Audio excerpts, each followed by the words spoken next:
So starting with your upbringing as a child, you said something very powerful that you were born in jail. Yes, yes, yeah, yeah. So give us the gist of that. How does your life start being born in jail and your upbringing? Yeah, yeah. So when I was young, well, before let's start before I was born. Before I was born, my biological mother, she was a drug addict, and so yeah, she was a drug addict, addicted to all these different things. And so when I was conceived, I guess she was still addicted to these different drugs and stuff. She was put into jail. And so when I was born, I was in jail. Or she was in jail and I was born in jail. And so I guess however that works, they took me out. She had a friend that knew her that, thank the Lord, was able to take me and some of my other siblings in. And yeah, and so I grew up in North Philly up until I was 7 years old. My adopted mother passed away. So then me, my adopted brother, my adopted sisters, and my other adopted brother, we all were taken in by my adopted mom's sister in Jersey. And so, yeah, we went to Jersey. And then we were then separated because it was too many of us. And so some of us went to Georgia and some of us stayed in Jersey. And so that's where I started my really going to church because my adopted mom's sister who took us in, who I now call mom. So my mom, she would take us to church. She grew up in a Methodist church, and then later on in her walk with the Lord, she's been going to a Baptist church now for over 40 years, I believe. And so that church I grew up in, um, and I would serve in the church and everything like that. Um, and so yeah, yeah, it's kind of a little bit of a backstory. Okay. So where's your father at this particular time in your life? Did you have a relationship with him? No, so I have no idea who my biological dad is.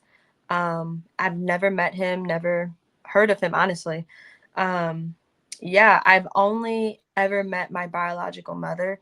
Um, but my adopted mom's sister, who took us in, took me and some of my siblings in. Her husband was like that father figure in my life.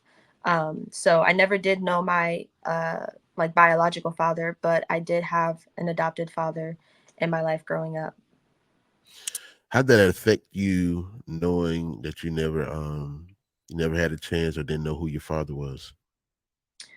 Honestly, I think that affected me a lot. Um, Especially because not knowing one, my biological father, that I don't know, that just really uh messed with me in a sense of not having that I guess that security in a male figure, and knowing that. But what's really cool, and I really thank God looking back on, is that I grew up actually knowing that I was adopted. So some people, they don't find out that they're adopted until they're 18 or 20 or later on in life. But I really thank God that me and my siblings, we grew up just knowing, always knowing. Um, and the adults around us, they always let us know, like, hey, you guys are adopted. Your mom's doing this. She's there.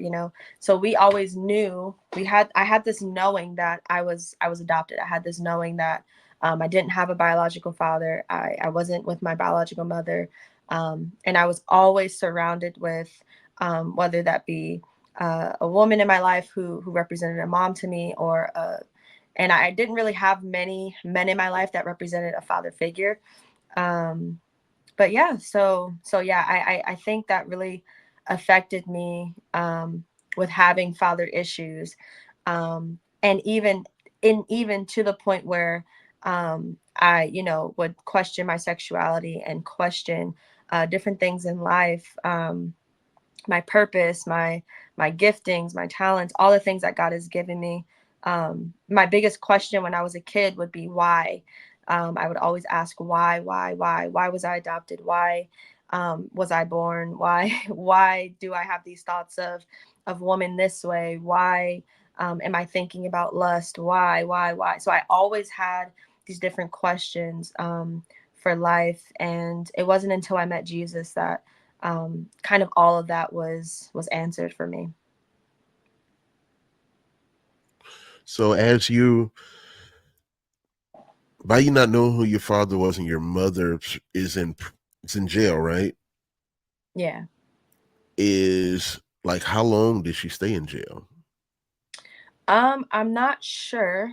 I'm not sure. Probably less than, I mean, I think she was probably taken out after I was born.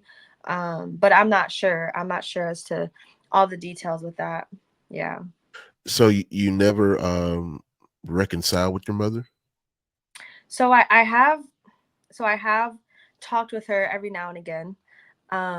Actually pretty recently she reached out. She always gets a new phone at some point.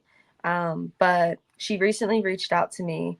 And yeah, we had a civilized conversation. But when I first came to the Lord years ago, and she reached out to me, I had this unforgiveness towards her.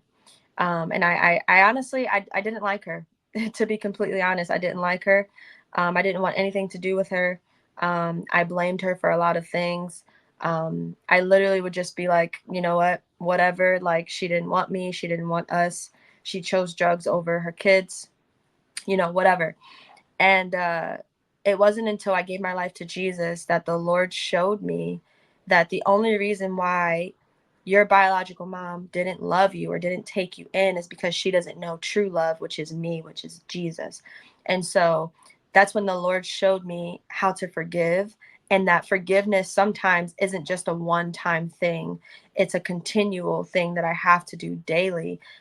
Like it says in Romans 12, do not conform to the pattern of this world, be transformed by the renewing of your mind.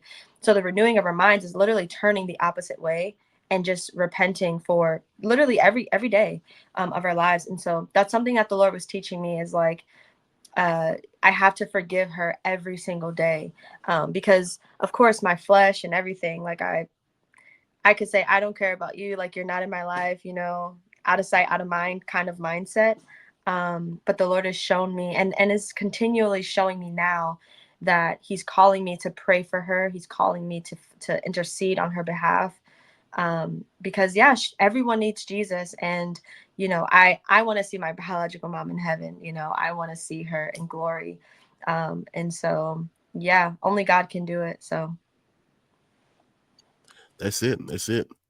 And like you said, God showed you that she didn't have a true revelation of the love of Christ to be yeah. able to love you and your siblings that way. Because we're all born into something, we're all going through some struggles, and um, I really commend that what God really took you through to kind of show you that, Yeah. because a lot of people wait till they get 80 years old to understand what true forgiveness is. Yeah. But at a Yeah. but at a young age, God really gave you that revelation. So that's very commendable. It shows the maturity of what the Word of God has done for you in your life to show you that. So Amen. that's Amen. great. And for those that are watching, forgiveness, it's a hard thing. It's a hard thing. I've had to go through forgiveness, unforgiveness myself. But when I really found out the real true love of Christ, I started, it's like, how you can, like you said, it's forgiveness is not a one-time thing. It's not I'm sorry. It's not Yeah. I apologize and Yeah. that's it. No, Yeah. it's a process. Right. It's something that you're going to have to choose to do on a daily basis.